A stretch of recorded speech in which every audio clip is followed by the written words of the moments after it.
Hare Nama eva kevalam kalo nasteva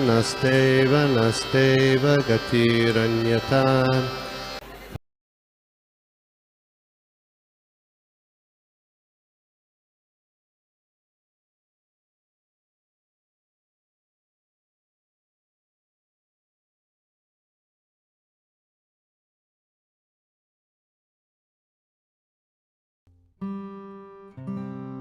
हरे कृष्णा, सभी को दंडवत प्रणाम। अभी हम श्रीमद् भागवतम एक श्लोक पढ़ने वाले हैं। उससे पहले, शुरू करने से पहले, एक रूप गोस्वामी का एक प्रेयर है। उसका नाम है सर्व शास्त्राब्दी पीयूष। तो उसका एक लाइन मैं बोलना चाहूंगी। तो ऐसा कहते हैं कि श्रीमद् भागवतम का शुरुआत करने से पहले कुछ तो ग्लोरिफिकेशन होना चाहिए, कुछ तो श्रीमद् भागवतम के बारे में हमें ग्लोरिफिकेशन, उनका महत्व समझाना चाहिए। तो इसका शुरू करते हैं। रूप सनातन गोस्वामी का जो प्रेयर है उसका ये सर्व शास्त्राब्दी पीयूष सर्व वैदिक सत्फल सर्व सिद्धांत रत्नाद्य सर्व लोकैक दृक् प्रदा। तो इसका मीनिंग क्या है? हे श्रीमद् भागवतम, आप अमृत और मैं थोड़ा इंग्लिश में बोलती हूँ, इसका ट्रांसलेशन करने में थोड़ा मीनिंग इधर उधर हो जाएगा, इसलिए इंग्लिश में पढ़ती हूँ। Oh nectar churned from the ocean of all Vedic scriptures. तो जो पूरे वैदिक शास्त्र है उनका मंथन करने से जो अमृत निकलता है वो है Shrimad Bhagavatam. Oh most prominent transcendental fruit of all Vedas. तो वेदों का जो हमने ये भागवतम के तीसरे श्लोक में भी पढ़ा है कि ये पूरे शास्त्रों का जो राइप फ्रूट है, पूरा पका हुआ जो रेडीमेड फ्रूट मिल रहा है, वो है Shrimad Bhagavatam. O you who are enriched with the jewels of all spiritual philosophical conclusions। तो जो भागवतम है उसमें सभी आध्यात्मिक शास्त्रों का सार है। O you who grant spiritual vision to all the people of the world। तो सभी लोगों को आध्यात्मिक दृष्टिकोण देता है Shrimad Bhagavatam. Oh life breath of Vaishnava devotees. तो वैष्णवों का प्राणधन है ये। O Lord, you are the sun which has arisen to dispel the darkness of the Kali Yuga। तो जो श्रीमद् भागवतम है वो सूर्य के समान उदय होके जो कलयुग का जो अंधकार है उसे दूर कर रहा है। और ऐसा कहा है, You are actually Krishna who has returned among us। तो श्रीमद् भागवतम जो है, श्रीमद् भागवतम वो भगवान कृष्णा से अभिन्न है। जैसा माता जी ने अभी जो श्लोक बोला उसमें भी हमने यही समझा। तो ये शुरू करते हैं अब श्रीमद् भागवतम। ओम नमो भगवते वासुदेवाय। ओम नमो भगवते वासुदेवाय। ओम नमो भगवते वासुदेवाय। तो आज हम श्रीमद् भागवतम का तीसरा कैंटो का 21st चैप्टर, जिसका शीर्षक है मनु और कर्दम मुनि के बीच में वार्तालाप, उसका 22वां और 23वां श्लोक करेंगे। तो पहले 22वें से शुरू करते हैं। ऋषिरुवाच इति अव्यलिकं प्रानुतो अब्जा नाभास्तम अबद तमबाभासे वचा समरेत तमार्तेन सुपर्णा पाक्षोपरि रोचमाना प्रेम स्मितोद वीक्षणा विभ्रमाद ब्रूहु। बहुत सुंदर श्लोक है। अगर कोई इसका अनुवाद पढ़ना चाहे तो आप पढ़ सकते हैं।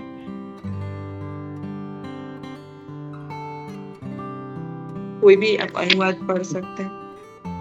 मैं पढ़ता हूँ माता जी। Thank you. Maitreya resumed, sincerely extolled in these words. Lord Vishnu, shining very beautifully on the shoulders of Garuda, replied with words as sweet as nectar. His eyebrows moved gracefully as he looked at the sage with a smile full of affection. Hare Krishna. हरे कृष्ण। तो यहाँ हम देख सकते हैं कि अब तक हमने इस चैप्टर में ये पढ़ा है कि विदुरा मैत्रेय और उनका वार्तालाप चल रहा है और विदुर जी पूछ रहे हैं स्वयंभू मनु के वंश के बारे में। तो मैत्रेय जी ने सबसे पहले देवहूति और उनके हस्बैंड कर्दम मुनि की कथा प्रारंभ की है। और कर्दम मुनि ने हजारों साल तक पूरी बहुत कठोर अच्छी तपस्या की और उसके बाद भगवान आए उनके सामने, भगवान ने दर्शन दिया उनको। और जब दर्शन दिया तो बड़ी सुंदर हमने देखे कि कर्दम मुनि किस प्रकार से भगवान का वर्णन कर रहे हैं कि भगवान कैसे सुंदर है और क्या उन्होंने पूरे भाव के साथ पूरी प्रार्थना अर्पण की, पूरी स्तुतियां अर्पण की है। तो हमने कल के श्लोक में देखा कि कर्दम मुनि जो है वो भगवान को दंडवत प्रणाम कर रहे हैं और जो प्रभुपाद का परपोट है, प्रभुपाद का जो परपोट है उसमें एकदम सुंदर तरीके से प्रभुपाद ने हमें एक बड़ा ही सीक्रेट बताया है कि हमारे भौतिक इच्छाओं से दूर कैसे हो सकते हैं। तो वो उन्होंने बताया कि भक्ति करने से दूर हो सकते हैं। तो इस श्लोक में अब हम देख सकते हैं कि वो पूरी प्रार्थनाओं से, पूरी प्रेयर से, पूरी स्तुतियों से, कर्दम मुनि की स्तुतियों से भगवान प्रसन्न है। हमें कैसे पता चला भगवान प्रसन्न है? तो वो मुस्कुरा रहे हैं और मुस्कुरा रहे हैं एकदम भाव के साथ, कर्दम मुनि की ओर देख रहे हैं और उनकी आईब्रोज है वो भी हिल रही है और इतने प्रसन्न है कि मधुर स्वर में कुछ बोलने वाले हैं एकदम स्मित के साथ। और जब मैंने ये पहली बार पढ़ा था तो मुझे बहुत ऐसा लगा, अरे भगवान गरुड़ जी के कंधे पे कैसे बैठ के आ रहे हैं। पर अगर हम भागवतम पुस्तक में देखेंगे तो उसका बहुत सुंदर चित्र भी है कि हम देख सकते हैं कि कर्दम मुनि बैठे और भगवान वास्तव में गरुड़ जी के कंधे पे खड़े होके आ रहे। तो मुझे थोड़ा ऐसा लगा कि ये थोड़ा मतलब भगवान तो कुछ भी कर सकते हैं, बट इसमें और इससे पूर्व कोई एक प्रेयर थी जो कर्दम मुनि की, उसमें भी शोल्डर्स, कंधे, ये दूसरी बार मेंशन किया। तो ये मुझे बड़ा अद्भुत लगा कि भगवान कुछ भी कर सकते हैं और गरुड़ जी कैसे उनको ऐसे कंधे पे लेके आए। तो ये बहुत मुझे अद्भुत लगा। तो अब हम वापिस आ जाते हैं इस पे कि जो भगवान स्मित के साथ आए और भगवान अभी बहुत सुंदर कुछ बोलने वाले हैं कर्दम मुनि से। तो हमें हमेशा याद रखना चाहिए कि जब ऐसा कुछ हो रहा है तो हमें खुशी तो होती है, बट हम इसे दो तरीके से जनरली स्पीकिंग दो तरीके से लेते हैं। तो हम ऐसा सोचते हैं, अरे ये तो सिर्फ लीला है ना, कि नहीं हो गया, भगवान आ गए, कर्दम मुनि ने प्रार्थना की, तो ऐसा एक लीला के जैसे पढ़ते हैं। और दूसरा ये हो सकता है हम ऐसा सोचे, नहीं कर्दम मुनि कितने भाग्यवान है। पर इससे भी एक स्टेप आगे है,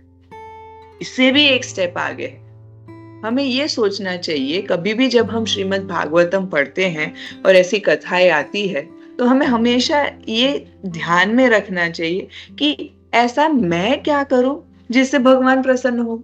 जैसा जो हम हमारा जो भी आपके मेन डीटीज कौन सा है प्रभु? मेन डीटीज क्या है आपके टेम्पल के? यहाँ पे राधा गिरधारी है। राधा गिरधारी। तो जब राधा गिरधारी के सामने आप खड़े होते हैं तो हम क्या समझते हैं, हम क्या सोचते हैं? हाँ, राधा गिरधारी जी हैं, राधा गिरधारी जी। पर हम उन्हें क्या वास्तव में भगवान के जैसा देखते हैं? क्या हम वास्तव में ये सोचते हैं कि हाँ ये विग्रह है या भगवान है? जब हम ये सोचेंगे और समझेंगे कि नहीं ये वास्तव में भगवान है, जब हमारा शुद्ध हृदय परिवर्तन होगा, जब हम भी ऐसे कर्दम मुनि के जैसे भाव से स्तुतियां करेंगे तो वो विग्रह नहीं रहेंगे। वो भी आपके सामने स्मित, वो भी आपके सामने मुस्कुराएंगे, वो भी ऐसा आईब्रोज ऊपर नीचे करके बोलेंगे, हाँ आज आपने मेरा भोग में नमक ज्यादा डाला था, हाँ आज ना आपने ये किया था, आपने वो किया। तो कहने का ये अर्थ है कि हमें भी इस प्रकार की इच्छा करनी चाहिए, इस प्रकार का तीव्रता से भक्ति करनी चाहिए कि भगवान भी हमारे साथ वार्तालाप करे, भगवान भी हमसे प्रसन्न हो। बिकॉज जो ये भक्ति जो हमें प्रभुपाद ने जो हमें ये इतना सुंदर कृष्ण भावना आंदोलन दिया है, तो उसमें ही एक फर्क है, एक फर्क है, यही एक बाकी सब जगह से फर्क है कि क्रिश्चियनिटी में भी है कि आप एक ही चीज करते हो, हाँ भगवान से प्रार्थना करते हो, बट यहाँ पे प्रभुपाद हमें सिखाते हैं कि कैसे प्रार्थना करना।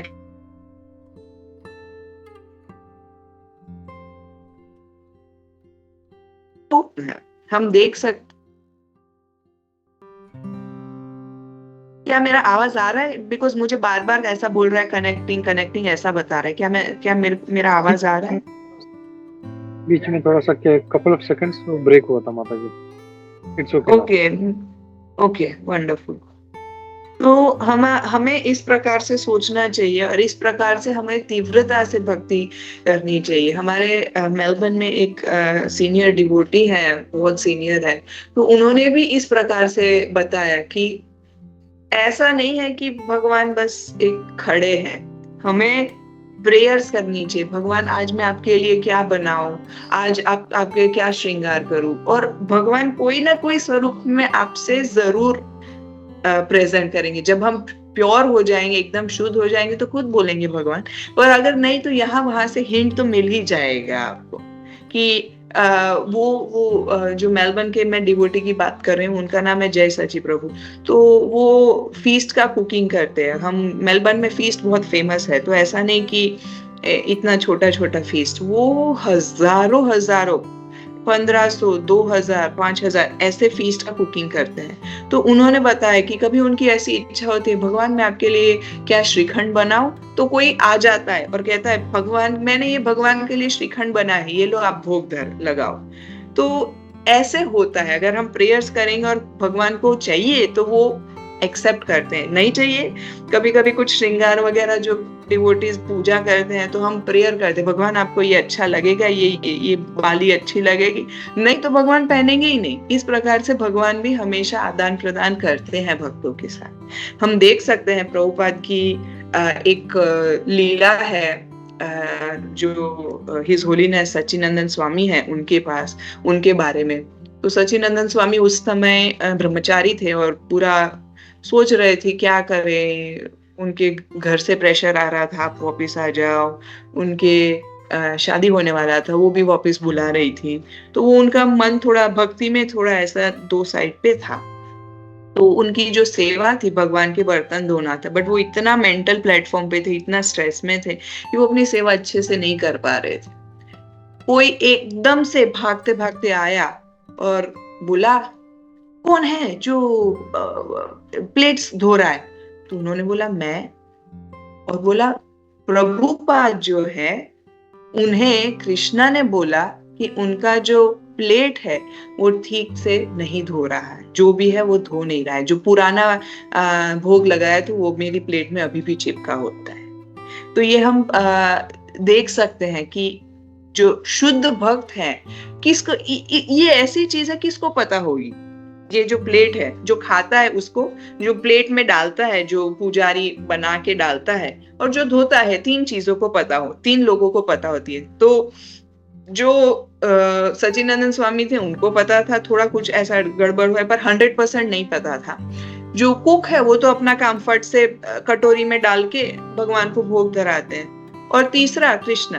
तो अब इसका मीनिंग क्या निकाले? ऑफ कोर्स कृष्णा ने ही प्रभुपाद को बताया कि मेरी प्लेट में ऐसा हो रहा है, और फिर सच्चिदानंद स्वामी समझ गए भगवान का इशारा क्या है, और उन्होंने सब, आज हम देख सकते हैं महाराज बहुत सारे होली नेम रिट्रीट्स करते हैं और बहुत फेमस है उनका होली नेम रिट्रीट जो गोवर्धन में होता है। तो कहने का ये है कि भगवान वास्तव में है, ये हमें समझना चाहिए और हमें भी ऐसी इच्छा करनी चाहिए कि भगवान हमारे जीवन में इस प्रकार से हमारा भी उनके साथ आदान प्रदान हो। हम साक्षी गोपाल की लीला भी जानते हैं, जो 2 ब्राह्मणों की कथा थी। एक ब्राह्मण था, यंग था, उसने बहुत सेवा की थी।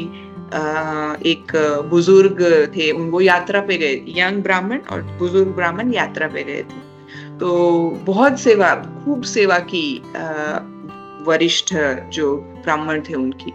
तो एक साक्षी गोपाल का मंदिर था वृंदावन में, तो उधर उनका वार्तालाप हुआ। उन्होंने बोला मैं आपकी सेवा से बहुत प्रसन्न हूँ। जो यंग ब्राह्मण थे उनको बोला मैं आपकी सेवा से बहुत प्रसन्न हूँ और मैं ये गोपाल का जो विग्रह है उनको साक्षी मान के कहता हूँ कि मेरी पुत्री का विवाह आपसे करेंगे। तो बोले ठीक है, देखो आपने गोपाल जी के सामने बोला है, क्योंकि जो यंग ब्राह्मण था वो थोड़ा पुअर था, उसका फाइनेंशियल कंडीशन उतना अच्छा नहीं था। जो वृद्ध ब्राह्मण थे वो बहुत अच्छे परिवार से थे। बोले ठीक है, आप देखो साक्षी है गोपाल इस बात का, ठीक है, हाँ मैं आपसे ही शादी कराऊंगा मेरी बेटी की, ओके नो प्रॉब्लम। वो लोग वापिस आ जाते हैं, वो लोग उड़ीसा में रह रहे थे, वापिस आ जाते हैं। तो वरिष्ठ ब्राह्मण जो है वो अपनी इच्छा प्रस्तुत करते हैं घर वालों के सामने कि मैंने अपना वचन दिया है, मैंने प्रॉमिस किया है कि मैं इसके साथ मेरी शादी कराऊंगी, मेरी बेटी की शादी इस ब्राह्मण के साथ कराएंगे। तो बोले नहीं, ये तो उनकी पत्नी, उनके पुत्र, वो सब बोले नहीं, वो तो बहुत गरीब है, हम हमारी बेटी को इस घर में नहीं जाने देंगे। जब यंग ब्राह्मण आया इनके घर तो उन्होंने बोला अब विवाह का क्या करेंगे? बोले नहीं हो सकता है। बोले तो जो घर वाले हैं बोले इसका साक्षी कौन है? आपने तो मेरे पापा से, मेरे पिताजी से ऐसा एडवांटेज ले लिया, हम इसका साक्षी क्या माने? बोले नहीं, गोपाल जी साक्षी है। बोले ठीक है, आप गोपाल जी को लेके आओ। बोले ठीक है, मैं गोपाल जी को लेके आता हूँ। तो वो जो यंग ब्राह्मण था वो फिर से वृंदावन गए और गोपाल जी के सामने हाथ जोड़े और बोले आप साक्षी हो, ये गोपाल जी ने बोला था कि आप ये ब्राह्मण ने बोला था कि उनकी पुत्री का विवाह मेरे से होगा, तो आप साक्षी हो, आपको चलना पड़ेगा। तो भगवान बोले मैं तो विग्रह हूँ, मैं कैसे चल के जा सकता हूँ? ब्राह्मण भी थोड़ा इंटेलिजेंट था, बोले आप बोल सकते हो तो आप चल भी सकते हो, है ना? ऐसा तो है नहीं, आप बोल सकते हो, मेरे से बात कर रहे हो, आप चल भी सकते हो, चलिए आप चलिए ओडिशा जाएंगे। ठीक है, वेरी गुड। वो बोले मेरा एक ही शर्त है कि आप पीछे मुड़ के मत देखना। बोले ठीक है, आप आते रहना। तो ब्राह्मण आगे, भगवान पीछे पीछे। तो वो जैसे भगवान हमने देखा है कई बार, भगवान बहुत सुंदर पायल पहनते हैं, उसकी ध्वनि बहुत मधुर है। तो छुन छुन छुन ऐसा सुनते सुनते साक्षी गोपाल जी है वो पीछे चल रहे थे और आगे ब्राह्मण चल रहा था। उन्हें पता था मेरे पीछे भगवान चल रहे, वो आवाज से, पायल की मधुर ध्वनि से उनको पता चल गया। छुन छुन छुन छुन। जैसे ही उनके गांव के नजदीक आए तो आवाज बंद हो गई और उन्होंने ऐसे मुड़ के देखा तो भगवान थे और उसी स्वरूप में भगवान अब विग्रह के रूप में आ गए। अरे, वृंदावन से चल के आए भगवान साक्षी गोपाल, सब फेमस हो गया, पूरी जगह फेमस हो गया। तो सब आज भी हम जाके अगर ओडिशा में देखे, मैं गांव का नाम भूल गई हूँ बट उधर है साक्षी गोपाल, तो उधर आज भी हम जाके दर्शन कर सकते हैं। कहने का तात्पर्य ये है कि अगर हमारे भाव है इस प्रकार के तो हम भगवान भी हमारे लिए ये करेंगे, हमें भी स्मित देंगे। वो ऐसा पर्सनल, ये पर्सनल है, आईब्रोज हिलाना ये बहुत पर्सनल है, तो वो करेंगे हमारे लिए भी। कर्मा बाई की भी लीला है, वो हमें पता है। तो अभी हम थोड़ा प्रभुपाद के परपोर्ट से सीखेंगे। प्रभुपाद के परपोर्ट में प्रभुपाद ने बहुत सुंदर ये हमें हमेशा पढ़ने चाहिए प्रभुपाद के परपोर्ट्स। प्रभुपाद ने बहुत सुंदर एक्सप्लेनेशन दिया है कि भगवान दिव्य है, ट्रांसेंडेंटल इज द वर्ड, वो वर्ड यूज हुआ है। हम देख सकते हैं भगवत गीता में भी भगवान को अर्जुन ने दिव्य बताया है। 10th चैप्टर का 12th वर्स, अर्जुन कहते हैं परम ब्रह्म परम धाम पवित्रम परमम भवान पुरुषम शाश्वतम दिव्यम आदि देवम अजम विभु। इसका क्या अर्थ है? तो अर्जुन ने कहा कि भगवान आप पूर्ण पुरुषोत्तम हैं, आप जो है वो सबसे शुद्ध है और आप एब्सोल्यूट ट्रूथ है। सॉरी, मैं एब्सोल्यूट ट्रूथ का हिंदी में नहीं कर सकती, बट मैं इसको एक्सप्लेन करूंगी एब्सोल्यूट ट्रूथ क्या है। फिर उन्होंने बोला कि आप एटर्नल है, आप ट्रांसेंडेंटल या दिव्य है, आप आदि पुरुष हैं, ओरिजिनल पर्सन है, और आप जन्मे नहीं हैं और आप सबसे महान हैं।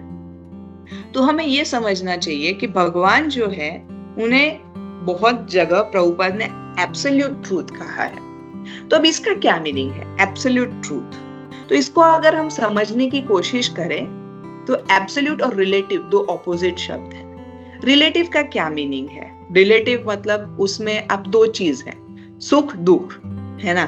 तो आप जब आप दुख नहीं होता है तो आप सुखी होते हो, जब आप सुख ही नहीं होते तो दुखी होते हो। तो एक कंपैरिजन है, सुख दुख, दिन रात, ठंडी गर्मी। बट जो भगवान है वो एब्सोल्यूट है, उनके लिए कुछ गुड बैड नहीं है, सब एवरीथिंग इज गुड। तो इसीलिए उन्हें एब्सोल्यूट कहा गया है। जैसे जन्म मृत्यु, तो ये ऐसी जो ड्युअलिटीज है, ऐसी जो कॉन्ट्राडिक्शंस है वो भगवान में नहीं है। भगवान के लिए सब गुड, एवरीथिंग इज गुड, इसीलिए उन्हें एब्सोल्यूट कहा गया है। और ट्रूथ मतलब एब्सोल्यूट ट्रूथ मतलब उनसे परे और कोई सत्य नहीं है। तो इसीलिए भगवान को एब्सोल्यूट कहा गया है और हमें ये बहुत समझना चाहिए।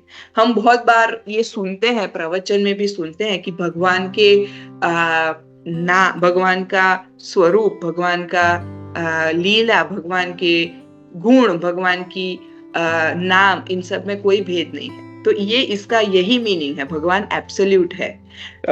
एक बार एक प्रवचन था, प्रभुपाद दे रहे थे, न्यूयॉर्क में दे रहे थे कुछ 6th of April 1973 में। तो उधर वो बता रहे थे कि बॉम्बे, तब उस टाइम बॉम्बे था, अभी तो मुंबई है। तो मुंबई में कुछ लोग बोल रहे थे कि कोई भी शब्द बोलो आप, उसका एक ही है।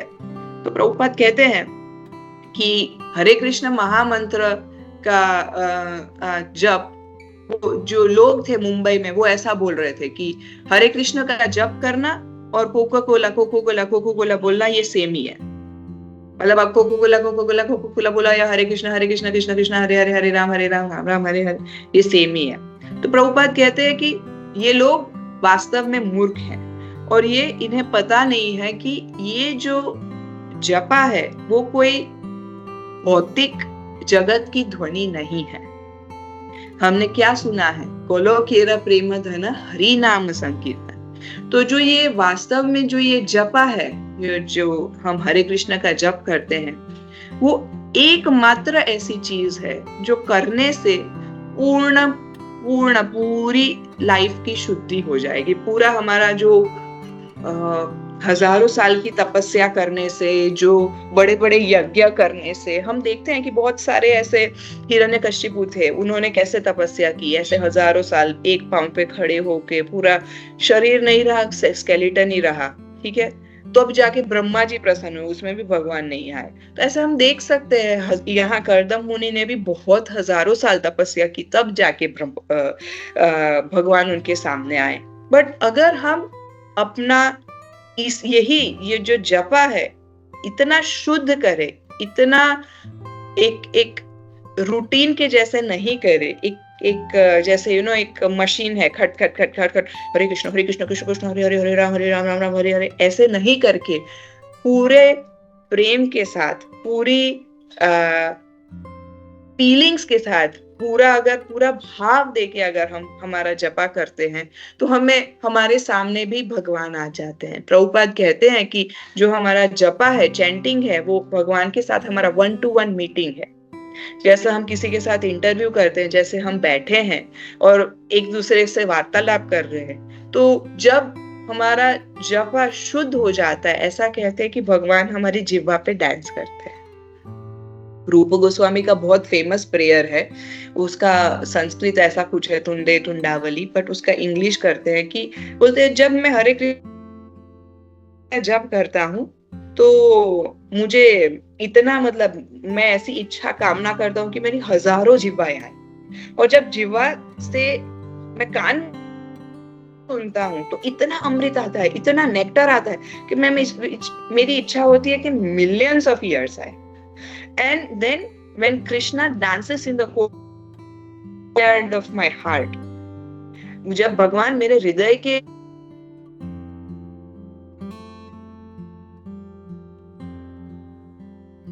मेरा जीवन पूरा शुद्ध हो गया है, फिर से गायब हो गया। ब्रेक हो रहा था माता जी, ना हरे कृष्णा। हाँ, मैंने बोलना बंद कर दिया। हाँ, मैं वापिस हाँ, तो कहने का ये है कि ये हमें इस प्रकार से इतना प्रेम से जपा करना चाहिए कि भगवान स्वयं हमारे हृदय में आए और हमारी जिह्वा पे आए। इस प्रकार से हमें करना चाहिए, ना कि एक काम है जैसा हो गया। तो ये है शुद्ध। हमें समझना चाहिए कि ये हमें बहुमूल्य रत्न मिला है और इसका हमें बेस्ट बेनिफिट लेना चाहिए। तो आज मोहिनी एकादशी है, तो वैसे तो इसकी कथा सब होती है, बट अगर हम वास्तव में एकादशी का वास्तव मीनिंग निकाले तो वास्तव एकादशी का मीनिंग है भगवान का ज्यादा नाम जप करना, ज्यादा सेवा करना, ज्यादा रीडिंग करना, जितना हो सके उतना उपवास, भगवान के करीब वास करना। तो हम जितना हो सकता है इतना करना चाहिए। तो अभी 23वें श्लोक पे जाते हैं। 23वां जो श्लोक है उसमें अभी भगवान क्या कहते हैं। श्री भगवान उवाच विदित्व तव चैत्यम में पुरैव समयोजित तत् यद अर्थम आत्मा नियमैस् त्वयैवाहं समर्चित। तो भगवान कहते हैं कि मुझे आपके having come to know what is in your mind, मुझे पता है आपके मन में क्या चल रहा है, और इसके लिए मैंने ऑलरेडी इसका अरेंजमेंट कर दिया है। जिसके लिए इतनी आपने घोर तपस्या की थी। भगवान कहते हैं मेंटल एंड सेंसरी डिसिप्लिन, मतलब मन और इंद्रियों का उन्होंने इतना अच्छा संयम पा लिया था और इससे इतनी अच्छी तपस्या की कि भगवान ने इसके लिए ऑलरेडी उनको दे दिया है। तो इसमें हमें समझना चाहिए कि भगवान जो है वो सुहृद है। बहुत टाइप के फ्रेंड्स होते हैं, है ना। कलयुग में जैसे हम देखते हैं, एक होता है क्लासमेट जो थोड़ा बात करते हैं, वो अच्छा फ्रेंड है, फिर थोड़ा उससे क्लोज है, फिर थोड़ा उससे क्लोज है, फिर थोड़े फेसबुक और इंस्टाग्राम फ्रेंड्स है।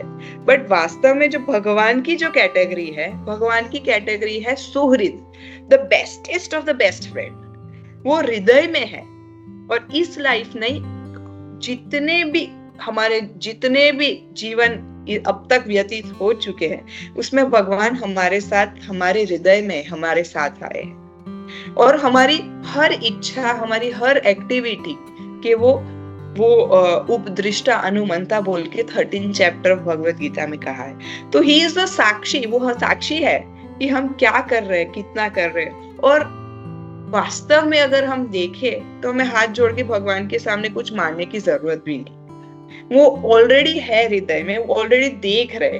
जैसे यहाँ पे कर्दम मुनि ने ज्यादा कुछ मांगा नहीं, भगवान ने बोला मुझे पता है आप किस लिए मेरी तपस्या कर रहे। तो उस हिसाब से हमें हमेशा ये याद रखना चाहिए कि भगवान, ये अपने भगवत गीता में श्लोक है, योगक्षेमम वहाम्यहम्, जो हमारी लाइफ में कम है वो भगवान देंगे हमें, और जो मिसिंग है, जो मिसिंग है वो भगवान देंगे, और जो ऑलरेडी है उसकी प्रोटेक्शन करेंगे। तो हमें भगवान से ऐसी चीजें मांगनी चाहिए जिससे हमारी भक्ति में उन्नति हो, ना कि ऐसी चीजें ओ मेरा ये हो गया, मेरा हो गया, वैसा हो गया।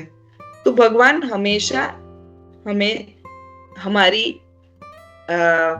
ये यथा माम प्रपद्यन्ते, हमारी इच्छा के अनुसार हमारे साथ आदान प्रदान करेंगे।